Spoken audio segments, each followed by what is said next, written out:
mis suegros en el año 1963. Mi suegro era veterinario y amante de la fauna venezolana, ¿ok? Él empezó a tener su colección de animales por su afición y esa colección empezó a crecer hasta que llegó un momento que él mismo decidió que había que organizar esa colección.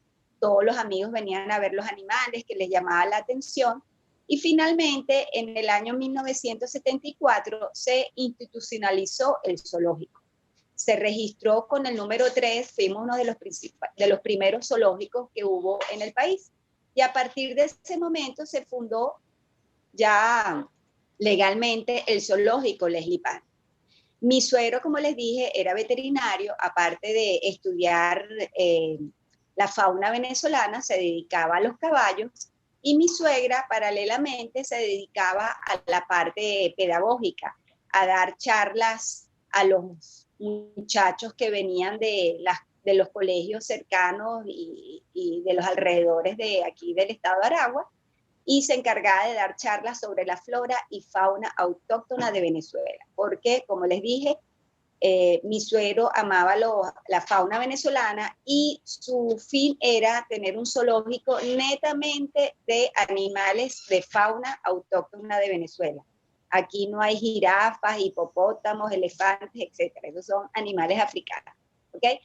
Entonces, bueno, en el año 2006 mi suegro fallece y mi esposo y yo, mi esposo Federico Panty, hijo de Leslie Panty y la señora Ledia Panty, ambos veterinarios, decidimos continuar con la labor de mis suegros y no dejar morir ese legado tan maravilloso que teníamos. Entonces, en ese momento, ya las exhibiciones eran un poquito viejas y decidimos cerrar al público y restaurar todo el zoológico. Hicimos nuevas exhibiciones poco a poco durante todos estos años, pero paralelamente seguíamos trabajando con varios proyectos de conservación, como es el del caimán del Orinoco, el del Galápago zuliano, el del Galápago llanero, uno de los últimos muy importantes, el del cardenalito, y el último proyecto en el que nos estamos iniciando ahorita, que es con el mono araña. Algunas son especies en peligro de extinción, pero otras no. Nosotros pensamos que no tienes que dejar llegar a que las especies estén amenazadas para prestarle atención a su conservación. Y entonces eso es lo que tratamos de hacer.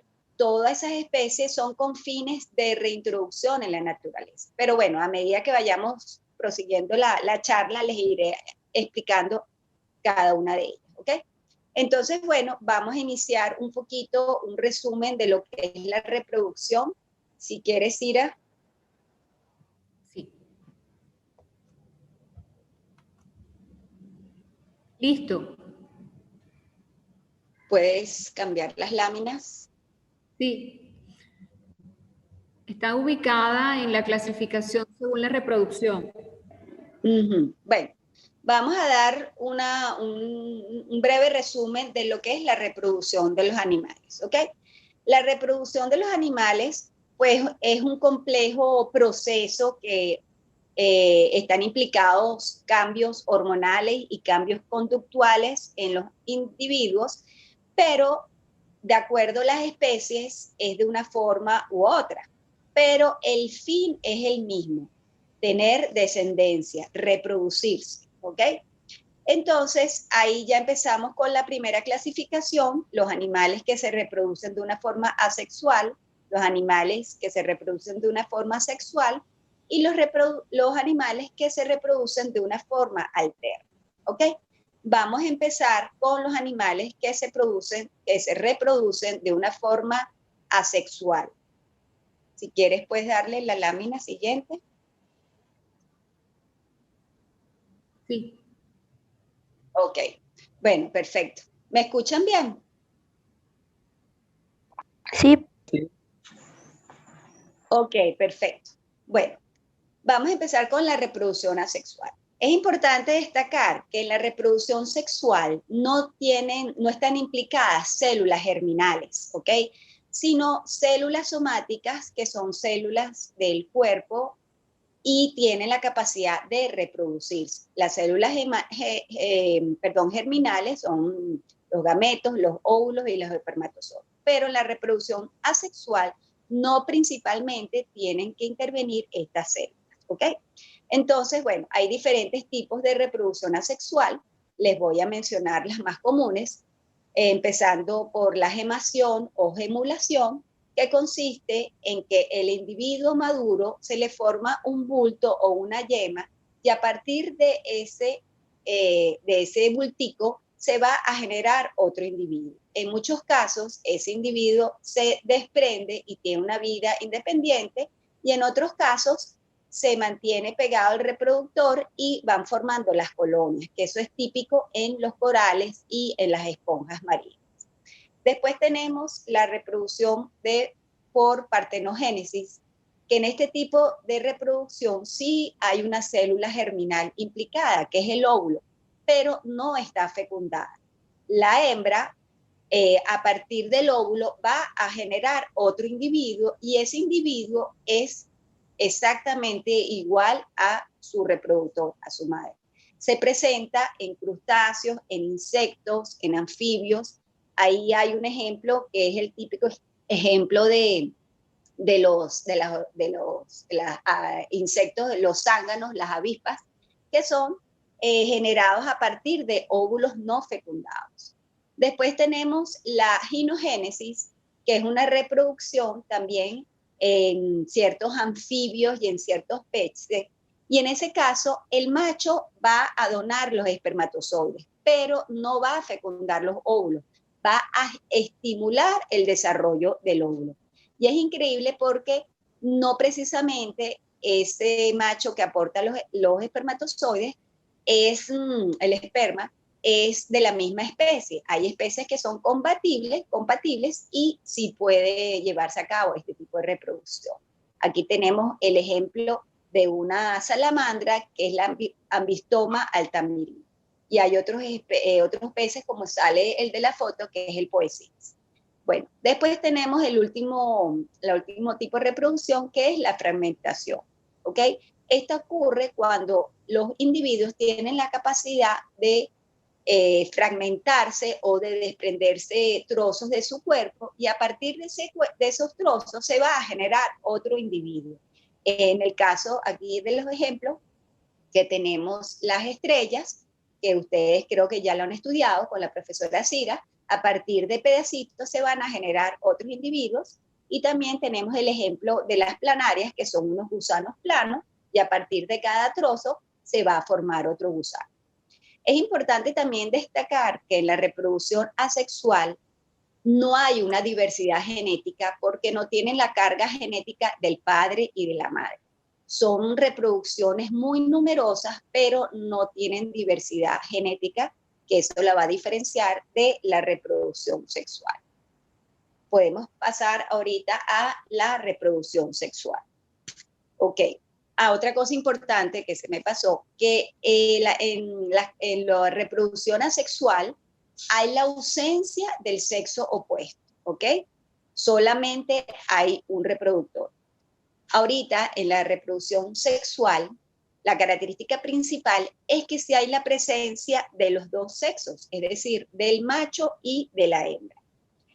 En la reproducción sexual, como les dije, aquí sí hay una diversidad genética porque tienen la carga genética tanto del macho como de la hembra. Y es importante también destacar que los animales, para empezar su reproducción, tienen que alcanzar una madurez sexual. Y esa madurez sexual también se alcanza dependiendo de las especies. Hay algunas especies que son más precoces que otras, unas dependen de años, otras dependen de tamaños, como son los reptiles, que ya les iré explicando poco a poco. Entonces, en la reproducción sexual, también los individuos tienen diferentes formas de reproducirse, pero siempre van a haber una serie de mecanismos bioquímicos y hormonales que están presentes en toda la reproducción. Estos mecanismos son la gametogénesis, cuando hay la formación de los gametos, del óvulo y de los espermatozoides, que son las células sexuales germinales. Después viene la fecundación, que es la fusión de estos gametos para formar el cigoto, que ustedes han estudiado todos esos desarrollos. En el caso de la fecundación, también, como salen aquí en las imágenes, hay otra clasificación, que es la fecundación interna y la fecundación externa. La fecundación interna, cuando la unión de esos gametos, del espermatozoide que va a fertilizar el óvulo, es dentro del tracto de la hembra.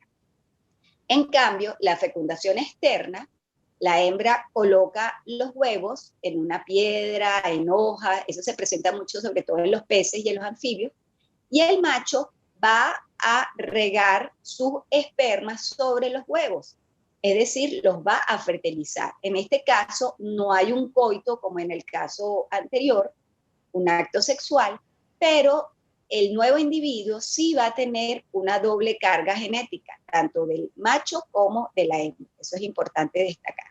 Si hay fecundación y diversidad genética.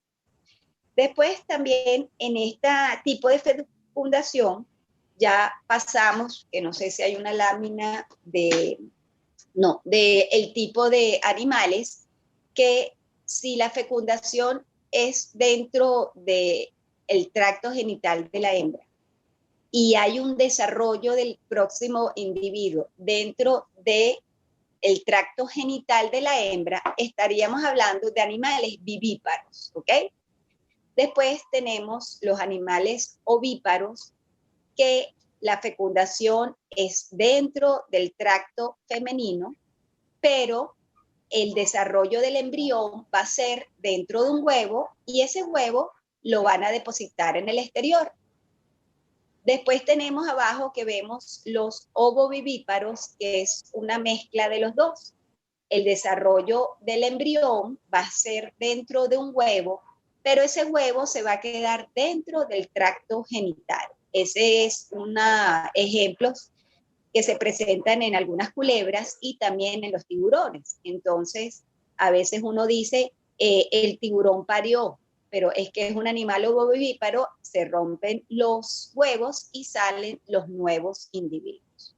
No es como un desarrollo embrionario como en los vivíparos, en los animales mamíferos y nosotros, que tenemos un periodo de gestación y el individuo se desarrolla dentro del cuerpo de la hembra. Bueno, esto fue un breve de la fecundación. También, después de la gametogénesis, de la fecundación, viene, como ya les he dicho, el desarrollo embrionario, que es el desarrollo del nuevo ser, va agarrando complejidad, va creciendo en el tracto de la hembra o en el huevo, y finalmente viene la última etapa, que es el nacimiento, que en el caso de los animales vivíparos, como nosotros, los mamíferos, el hombre, el nuevo individuo va a salir por el canal del parto. En el caso de los animales ovíparos, pues en ese momento el individuo va a romper el huevo y sale al exterior. ¿Ok?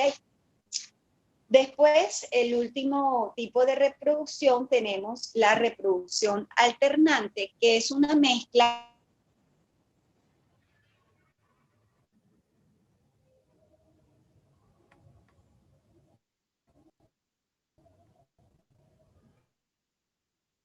y en ciertos momentos se reproduce de una forma asexual. Es increíble, pero sucede en plantas como en los helechos.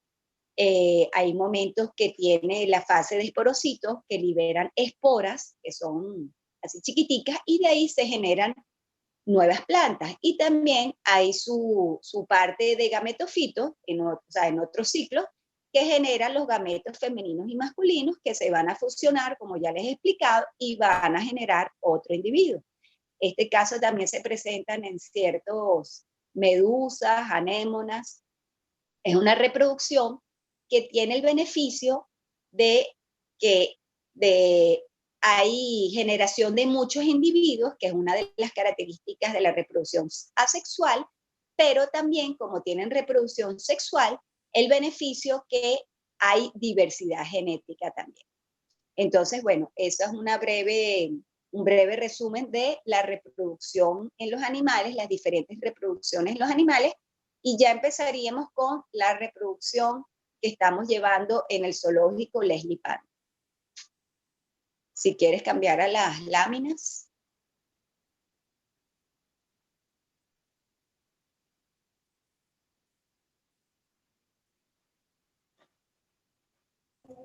Ya ¿Se cambié. escucha? Ok, ¿se escucha bien, Cira? Sí, sí, perfecto. Ok. Bueno, yo les voy a dar un breve resumen de los animales que estamos reproduciendo o que hemos alcanzado a reproducir en este momento en el zoológico Leslie Pantin. Vamos a empezar con los animales ovíparos, que principalmente, bueno, aquí tenemos varios reptiles y aves. Aquí empezamos con el galápago llanero, que tiene una distribución en las sabanas del Orinoco, Anzoátegui, Apure, Barinas, Delta de Macuro, Guárico, Monagas, Portuguesa, norte de Bolívar y noroeste de Amazonas. Esta es una especie, como les dije, que no está en peligro de extinción, pero nosotros, las poblaciones de ellos en los ambientes naturales sí han disminuido considerablemente por su alto consumo y hemos decidido reproducir esta especie. Y ya tenemos 3 años reintroduciéndola, hemos reintroducido cada año 100 y pico, 120, 130 tortuguillos en los llanos venezolanos. Esta tortuga es herbívora y alcanza la madurez sexual a los 3 años aproximadamente. Aquí sí se toma en cuenta el tamaño de la hembra, porque cuando tiene aproximadamente 13 centímetros, los machos ya son maduros sexualmente, y en el caso de las hembras, 20 centímetros aproximadamente. En los reptiles de las tortugas, generalmente las hembras son más grandes que los machos. Como les dije, cada especie tiene un tipo de reproducción, pero también tiene una época reproductiva diferente. En el caso de los Galápagos comienza a finales de lluvia, y la característica de esta especie es que ellas caminan hacia la sabana. Mucha gente le llama las tortugas caminadoras. Ellas caminan hacia la sabana, se dice que hasta 1 kilómetro, para colocar sus huevos, para que protegerlos de los depredadores, aunque siempre existen depredadores. Ellas abren sus huecos con las paticas, humedecen con un líquido o orina, unos dicen que es agua, otros dicen que es orina, pero bueno, humedece los nidos, de esa forma también favorece la hidratación de los huevos, entierran sus huevitos, que depende del tamaño de la tortuga, pueden ser 10 a 18 huevos, terminan de enterrarlo y ya no se ocupan más de la nidada. O sea, es decir, los tortuguillos aproximadamente a los 3 meses, ellos solitos rompen sus huevos, escargan y salen al exterior. Entonces, muchos animales en ese momento de la vida son presa fácil de águilas, de mamíferos también terrestres, como váquiros, como zorros, bueno, váquiros no tanto, zorros, cunaguaros, pero sobre todo aves, ¿okay? Águilas, garzas, etc. Aquí en el zoológico Leslie Pantin, como también tenemos nosotros nuestros depredadores naturales, que son los váquiros y los picures, ellos depredan, pero son los huevos. Ellos van detrás de las tortugas para, una vez que ponen los huevos, ellos destapan la nidada y se comen todos los huevos. Muchas veces no ven la tortuga, pero el olfato está tan desarrollado que ellos detectan las nidadas y acaban con los huevos. Entonces nosotros retiramos los huevos. Una vez que la hembra pone los huevos, estamos súper pendientes y los incubamos artificialmente. A los 3 meses ya tenemos el nacimiento de los tortuguillos. Después aquí proseguimos en la otra lámina, que es el morrocoy sabanero.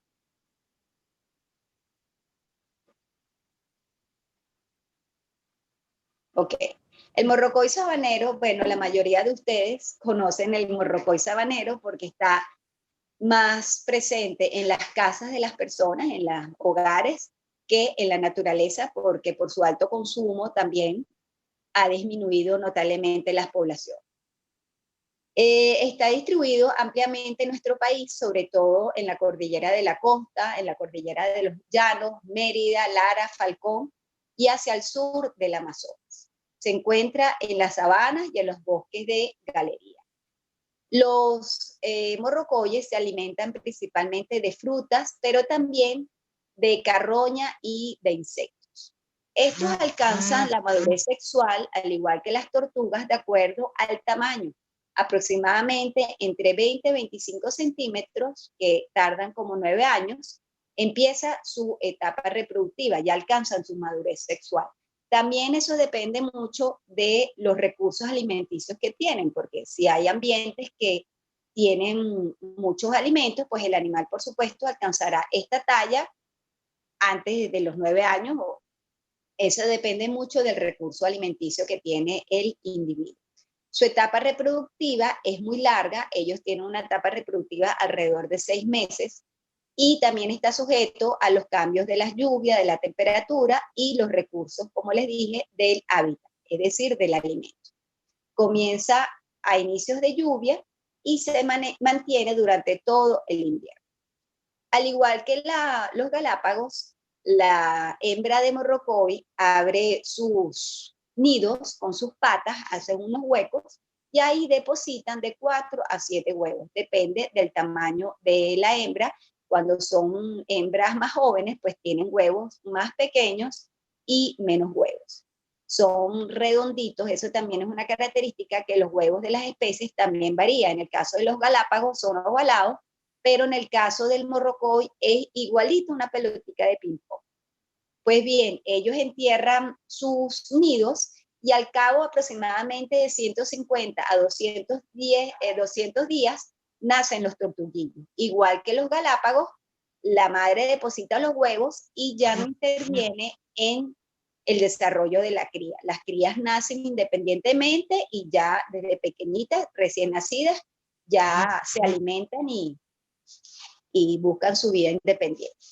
En el caso de los morrocoyes es importantísimo destacar que los huevos que no tienen carga cromosómica dependen de la temperatura. Cuando la temperatura es superior a 31 grados centígrados, nacen hembras y por debajo de 28 aproximadamente nacen machos. Esto es una característica que se presenta en muchos reptiles. Bueno, vamos a seguir a la otra lámina del caimán del Orinoco.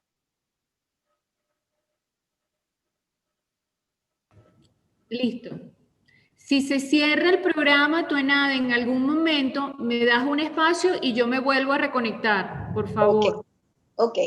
Bueno, seguimos con el caimán del Orinoco. Acuérdense que estamos hablando de animales ovíparos, ¿ok?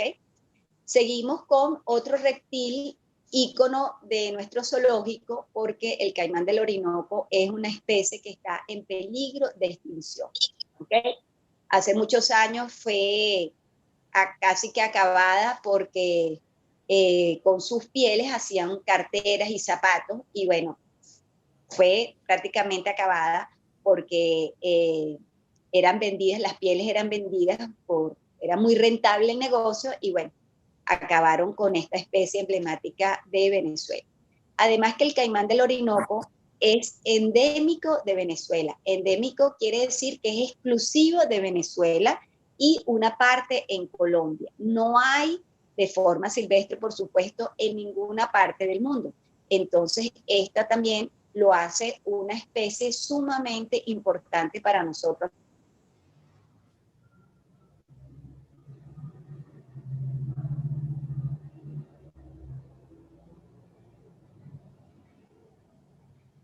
Metros y el macho suele ser más grande que la hembra. Se alimenta de peces, de tortugas, aves, mamíferos y cuando son más pequeños también consumen insectos, cangrejitos, etc.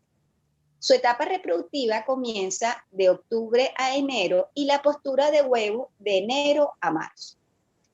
La hembra sale a las playas de los ríos y ahí abre su nido, son unos nidos muy grandes porque deposita de 30 a 50 huevos. Igualito, abre con sus tapas el nido, deposita los huevos y los vuelve a tapar.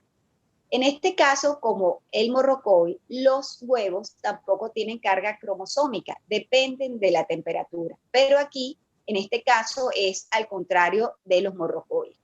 Aquí, a temperaturas superiores de 32 grados centígrados, nacerán machos. En los morrocoyes, acuérdense que son hembras. Y en menores temperaturas, nacerán hembras. En los morrocoyes, machos. Totalmente al revés. Pero en este caso, la hembra sí está en los primeros estadios de nacimiento, a diferencia de los galápagos y los morrocoyes. Aquí es increíble porque cuando están a punto de nacer, la incubación es alrededor de 82 días, los huevitos empiezan a emitir, o sea, el embrión empieza a emitir unos sonidos y como las madres viven cerca de la nidada, escucha que ya los animalitos, los cocodrilos, están a punto de nacer. Entonces ella con el hocico retira la tierra, la arena que está sobre las nidadas. Si la madre no las retirara, los caimancitos no pueden nacer y se asfixian. A diferencia de las tortugas, que ya hablamos, ellas sí tienen la capacidad de romper el huevo y salen al exterior. En este caso, la hembra sí ayuda al nacimiento de los caimancitos y las primeras semanas también los protege. De hecho, cuando uno está en el llano, en cualquier sitio donde hay caimanes o babas, por ejemplo, si uno ve animalitos pequeños, tienes que estar muy pendiente porque generalmente la hembra está cercana porque está cuidando a sus crías. Las cuida de los depredadores hasta cierto momento que ya las crías son independientes. ¿Ok? Bueno, vamos a seguir con la otra lámina. Una pregunta. Dime. ¿A qué se debe el cambio del sexo en las temperaturas? Con la temperatura. Pues, La bueno, relación.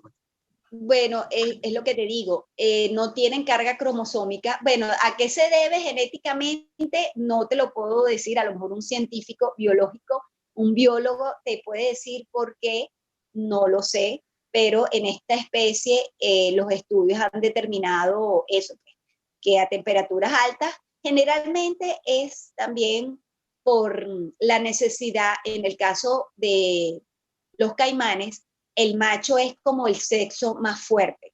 Entonces, de repente, ellos, por equilibrio de la naturaleza, ellos buscan que haya más machos. No sé. Algo de eso hay en la biografía, pero no te puedo dar exactamente la respuesta exacta al por qué hay un cambio, pero es así. Gracias. Puede ser parte de la misma selección natural. Sí, es la selección. Hay muchas cosas que suceden que uno dice por qué, pero es la selección natural y el equilibrio en la naturaleza. Pero claro, los biólogos son los que estudian con más detalle estos puntos, pero la biografía habla de eso. Es la supervivencia de la especie, el mantenimiento de la especie. Bueno, vamos a seguir con los ovíparos, pero en este caso van a ser las aves. Aquí vemos las fotos del paujico peterrizado, que está distribuido por Zulia, Mérida, Apure, Falcón, Guárico, Carabobo y Aragua, y Sucre y Monagas. Esta especie, como ustedes ven en las fotos, tiene lo que se llama dimorfismo sexual. El dimorfismo sexual no se presenta en todas las especies, pero es cuando el individuo tiene una característica visible y tú determinas si es macho o es hembra. En el caso del paují pusimos este ejemplo porque aquí vemos el que tiene el piquito con la carúncula amarilla, esos son los machos y tiene los ojos negros como ven en la foto, y la que está al lado es la hembra que no tiene la carúncula amarilla y tiene el ojo castaño. Generalmente esas características son por ciertos factores también de equilibrio natural. También porque los machos a veces necesitan ser más atrayentes para las hembras, pero en muchas especies también las hembras pasan, como dice la gente, son más feitas pero pasan, ellas como son las que van a poner los huevos y son las que van a tener las crías, ellas tienen que pasar desapercibidas de los depredadores naturales. Entonces, muchas veces, ya se los voy a explicar en otra especie que tenemos aquí, que es el cardenalito, que la hembra pasa desapercibida, entonces el macho, que es más atrayente, distrae a los depredadores para que lo busquen a él y no busquen a la hembra que tiene o que va a tener la cría. Entonces, bueno, en este caso vemos el paují copete rizado. Hay diferentes especies de paují en Venezuela, pero en el zoológico Leslie Pantin tenemos el paují copete rizado, como ven las plumitas que son rizados. Al lado vemos una foto de un pichoncito, uno de los pichoncitos que nació el año pasado. Generalmente ponen 2 huevos. En el caso de nosotros, la hembra que tenemos no incuba los huevos, los rompe. Como les dije, bueno, nos habíamos quedado en el paují. Ahorita seguimos con el que sigue en la imagen, que es el pato guirirí pico rosado. Este pato es una de las especies que vive silvestre en el zoológico Leslie Pantin, es decir, ellos no están encerrados en ninguna jaula, y es increíble porque ellos todos los años vienen al zoológico a reproducirse en el zoológico. Se ve que encontraron un buen nicho para reproducirse y todos los años vienen entre 200 o 300 patos en la época de comienzo de lluvia, ¿ok? Sus nidos los construyen en lo alto de los árboles, sobre todo en los samanes, aprovechan los huecos que a veces han abierto otros animales como los loros, las guacamayas, y ponen alrededor de 15 huevos. Se incuban por 20 o 30 días y después nacen los paticos. Es increíble que al nacer los paticos, ellos caen al piso, ellos se lanzan de caída libre y generalmente cuando ponen los nidos, generalmente los ponen encima de cuerpos de agua cercanos, de lagunas o de ríos, en el caso de nosotros, de una laguna inmensa que tenemos. Y si no caen en el agua, generalmente caen, bueno, en el piso, por supuesto, pero los padres se encargan de guiarlos a los cuerpos de agua.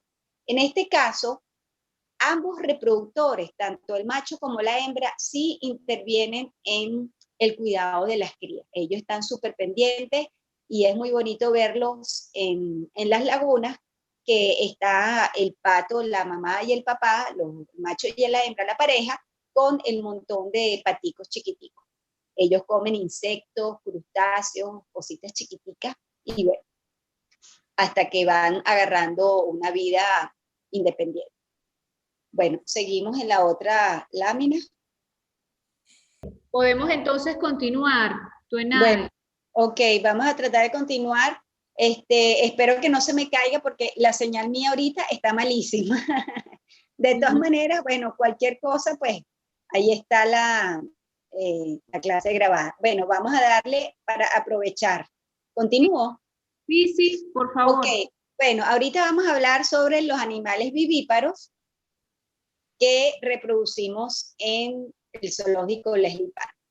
Vamos a empezar con el chigüire, que ya lo tienen en las imágenes, que es importante destacar que es el roedor más grande del mundo, no solamente de Venezuela, sino del mundo. Vive en los bosques, sabanas de la cuenca del río Orinoco, en los llanos, Guayana y Delta. ¿Me escuchan? Sí, perfecto. Porque es que lo veo todo como friseado, como en paralela. Sí, yo estoy teniendo.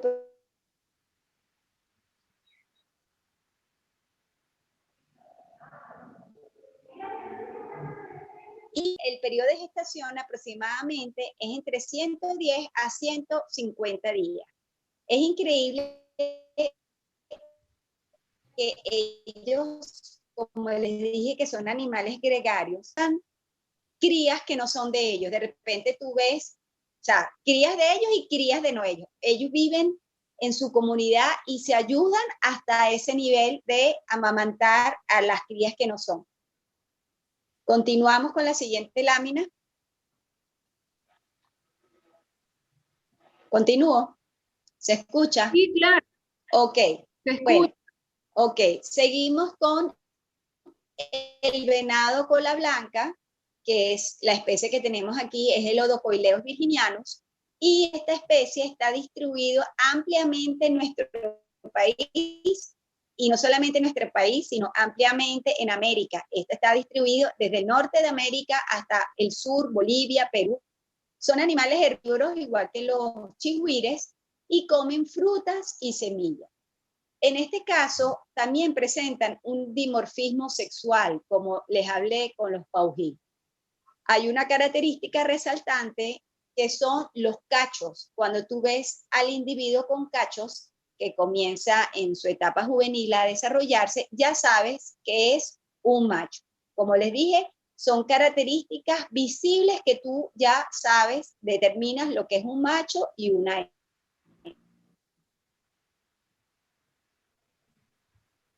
Estos animales alcanzan la gestación y los machos son un poquito más tardíos, a los 4 años. La gestación tiene una gestación bastante larga, de 7 meses, y por lo general tienen una cría o 2 crías. Nosotros en el zoológico Leslie Pantin sí se nos han presentado gran cantidad de partos gemelares. Estos animalitos nacen, como ven en la foto,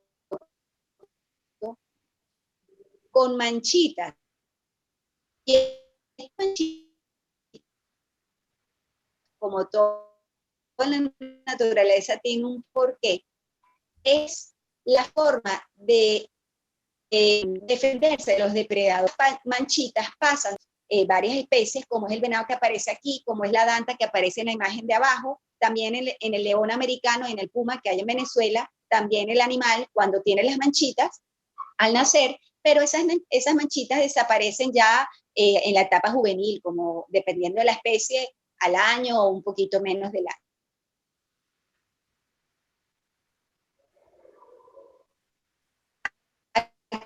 Y bueno, la otra espera en Venezuela tenemos esta especie. Y la danta es el mamífero terrestre más grande de Venezuela, distribuido en la cordillera de la costa, la cuenca del lago Maracaibo, los llanos, el sur del país. Habita en bosques de galería, sabanas, bosques húmedos, siempre también con cursos de agua, igualito que los chigüires. Necesitan los cursos de agua para su sobrevivencia. Ellos generalmente tienen también su acto sexual, su coito en el agua, igual que los chigüires, pero también lo tienen fuera del agua porque nosotros lo hemos evidenciado. Generalmente alcanzan la madurez sexual a los 8 años y no tienen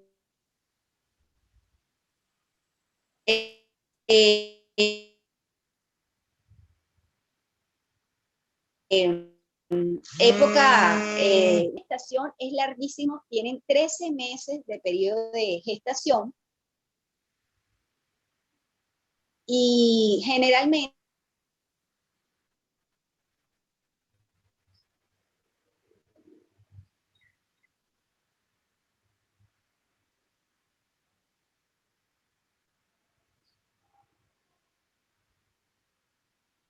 del albinismo, que ustedes saben, y son genes recesivos, y el animal se presenta generalmente blanco o un color diferente al normal, porque hay diferentes tipos de albinismo. Pero en el caso de la danta Rolando, era un albinismo porque el animal tenía la piel, pero era crema. El problema de los animales albinos en la naturaleza es que su sobrevivencia es muy limitada. ¿Por qué? Porque generalmente son animales presa fácil de sus depredadores, porque con esos colores no se camuflajean. También son animales que, como tienen el albinismo, que no les dije, es la ausencia de melanina o la disminución de melanina, la melanina hace que, aparte de darle el color a la piel y a los pelos, les protege de los rayos ultravioleta. Estos animales, al tener una disminución de la melanina, pues son muy sensibles a los rayos ultravioleta. En el caso de nosotros, de Rolando, bueno, vivía con lesiones en la piel y teníamos que estar curando completamente. También son animales que se dice que tienen dificultad en la visión, pues no tienen una visión tan aguda como en los normales, las especies normales, y como tienen los ojos claros, pues son muy sensibles a la luz. También dicen que tienen disminución auditiva. Entonces, todos esos son factores que en vida silvestre hace que los animales pues sean presa fácil de sus depredadores naturales. Ok, aquí venimos con la última especie que les voy a hablar, que es el picure. Como ven, es muy parecido al chigüire porque es un roedor. Inclusive los picures, mucha gente cree que son crías de chigüire, pero son muy parecidos porque todos los roedores, los ratones, las ardillas, tienen características físicas, sobre todo en la cabeza, que son muy parecidas. El roedor, bueno, es aquel individuo que tiene 2 incisivos superiores y 2 incisivos inferiores, y esos incisivos les dura, o sea, crecen durante toda la vida, por eso ellos las tienen que desgastar. Hay muchos casos de gente que tiene ardillitas en la casa y les crece exageradamente esos dientes, y es por eso, porque los roedores necesitan desgastar sus dientes porque crecen todo el tiempo. ¿Y cómo los desgastan? Pues royendo las semillas, los troncos, etc. Aquí ven un caso de mismo que lo tenemos en el zoológico, picures en el ecosistema llanero libres, y cuando lo juntamos con toda la manada, bueno, fue un rechazo que lo tuvimos que separar porque casi que lo matan. Entonces lo metimos en un recinto donde están las guacamayas y probamos con una hembra, le metimos una hembra y claro, como era un solo individuo, pues esta hembra lo aceptó. De hecho, ya se han reproducido 2 veces, hay 2 generaciones, y nacieron igual que la madre, por supuesto, porque ellos tienen su gen recesivo. Quizás más adelante veamos algunas crías albinas, porque es posible que se reproduzcan, porque para que salga otro animal albino, tienen que reproducir que ambos padres tengan el gen recesivo. Y entonces es posible, porque como ya hay 4 individuos sueltos que tienen ese gen recesivo, si se reproducen entre ellos, pues es posible que nazca otro picure albino. Bueno, ya con eso vamos a concluir las especies que reproducimos en el zoológico Lilliputian.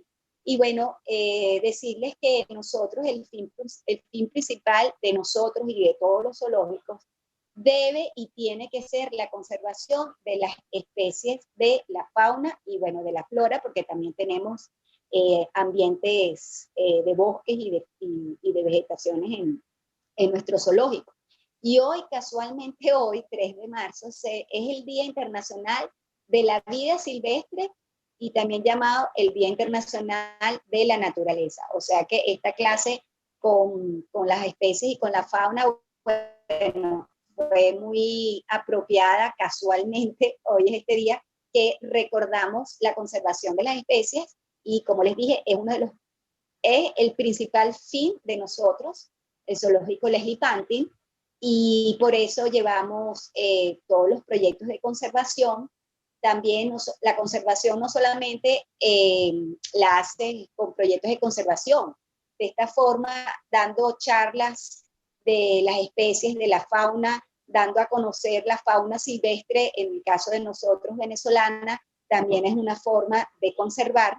Tratamos de concientizar al público para que sean ciudadanos ecológicos, ciudadanos protectores. Es importantísimo y es importante para nosotros, sobre todo, sembrar esa semilla en los muchachos que son las futuras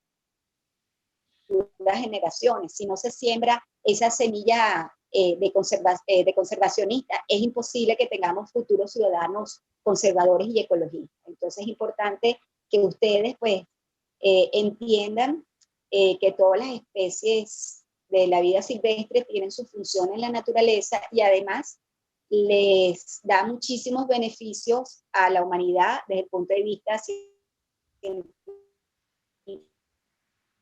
científico, ecológico, económico, cultural, educativo, etc.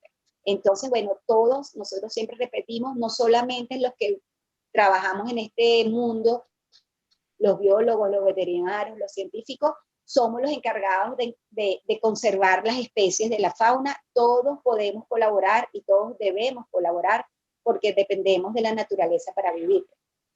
Entonces, bueno, ya con esto hemos concluido. Espero que les haya gustado. Si tienen dudas, pues las podemos aclarar ahorita. Creo que la señal está bastante bien.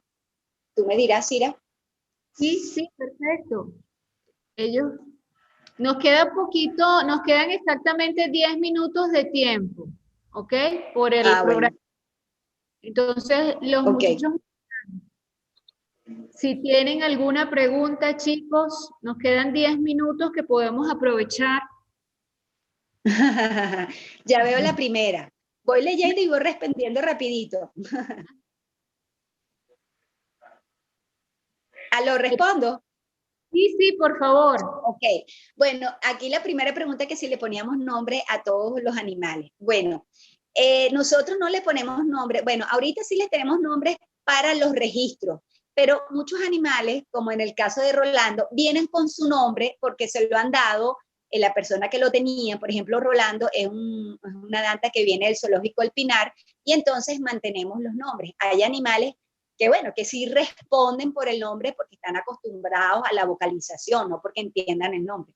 Pero nosotros ahorita con los registros sí le ponemos el nombre, pero no tenemos la costumbre. Pues, en los registros sí le ponemos ahorita los nombres, pero no es nuestra costumbre de llamarlos por el nombre a los animales, a menos que lo tengan ya y ya, pues.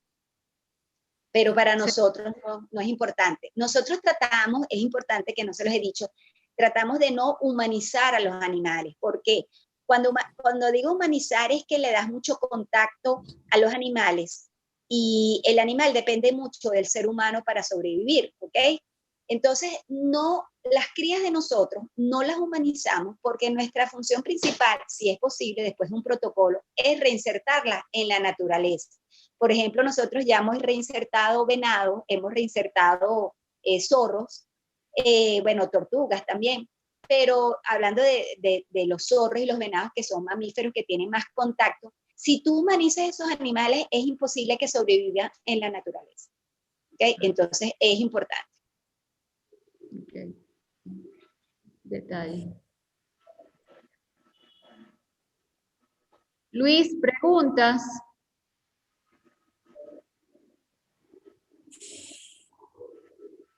Bueno, ¿estaría disponible hacer una pasantía por allá en el zoológico?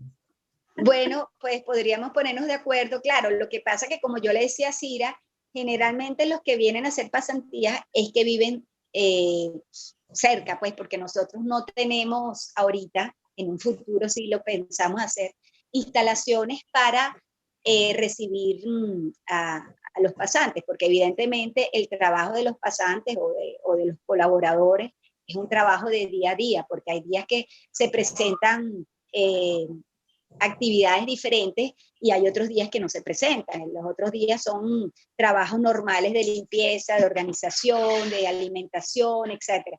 Pero claro, cuando son personas que no viven cerca, pues un traslado se hace difícil y la única forma de aprender verdaderamente es, como te digo, día a día, porque aquí no hay ningún día que sea exactamente igual. Pero bueno, la cuestión sería ponerse de acuerdo. Está bien, gracias. Otra pregunta, chicos.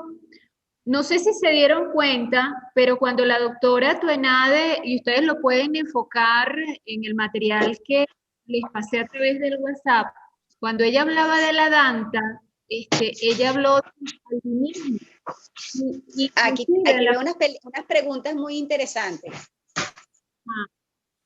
Bueno, ya desaparecieron, pero bueno, de las que acabo de ver, el cardenalito, claro, no les puse fotos del cardenalito porque hasta ahorita ese es un proyecto que está en el Zoológico Leslie Panty, no lo llevamos 100% nosotros porque es una asociación con Provita y con el Smithsonian de Estados Unidos. Y de hecho, todavía no se han reproducido. Está en peligro de extinción, bueno, lo voy a hacer un poquito lo más breve posible porque el tiempo amerita. Ese pajarito fue casi que extinto, es endémico de Venezuela, o sea, exclusivo de Venezuela, pero los que producían los canarios descubrieron que esta especie les aportaba el color rojo a los al cardenal timbrado español, que es de un color oliváceo. Entonces, estos animales eran capturados en la vida silvestre y eran vendidos, eran muy cotizados. Te estoy hablando de hace 50 años atrás, pues. Entonces, llevaron a la extinción. Hoy en día se hablan de 3.000 individuos en la vida silvestre.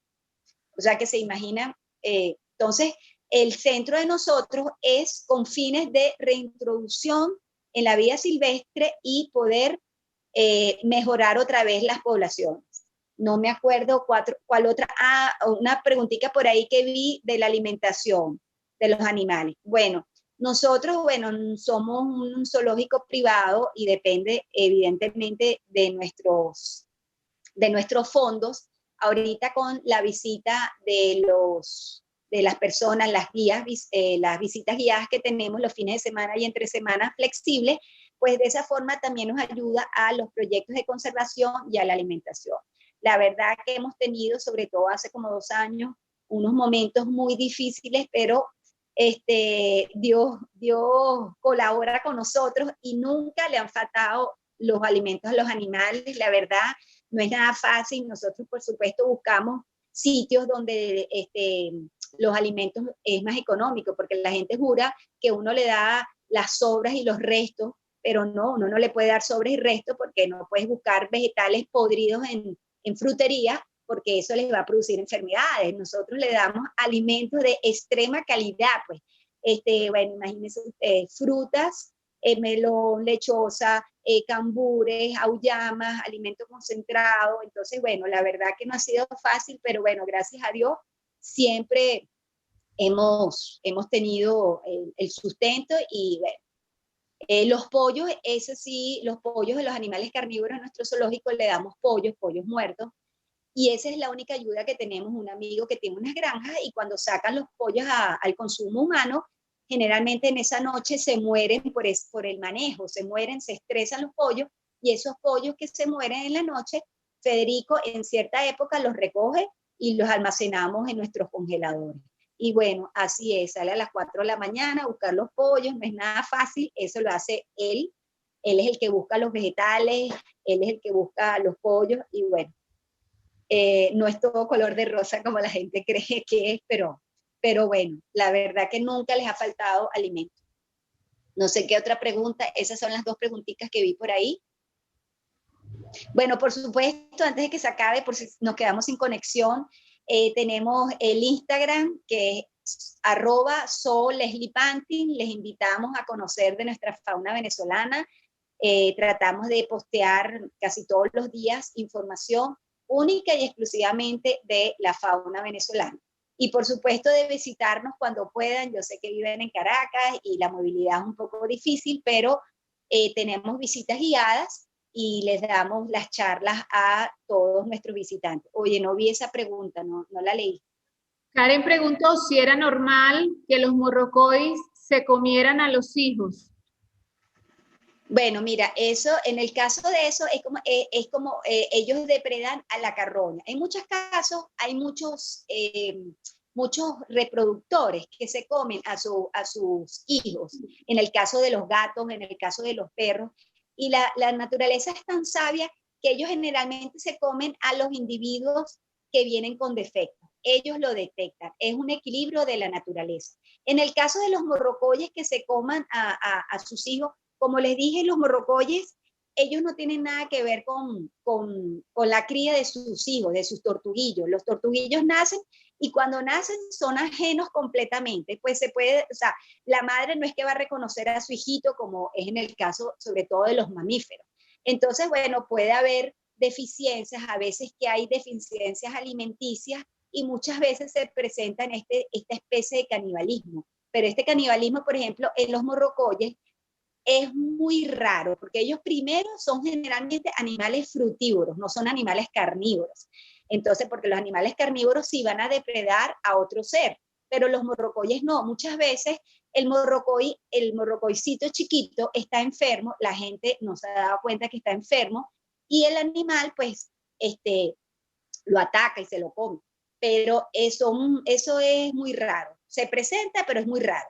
a veces las personas no se han dado ni siquiera cuenta de que el animalito está muerto y los ven comiéndose los otros morrocoyes y dicen, wow, lo mató, y resulta que el morrocoyito se había muerto. Pues. O sea, son muchas las causas y son muchas las condiciones que a veces la gente no las detalla y piensa que el morrocoy es caníbal. El morrocoy no es caníbal, no ataca a un ser vivo. Ellos son frutívoros, aunque sí comen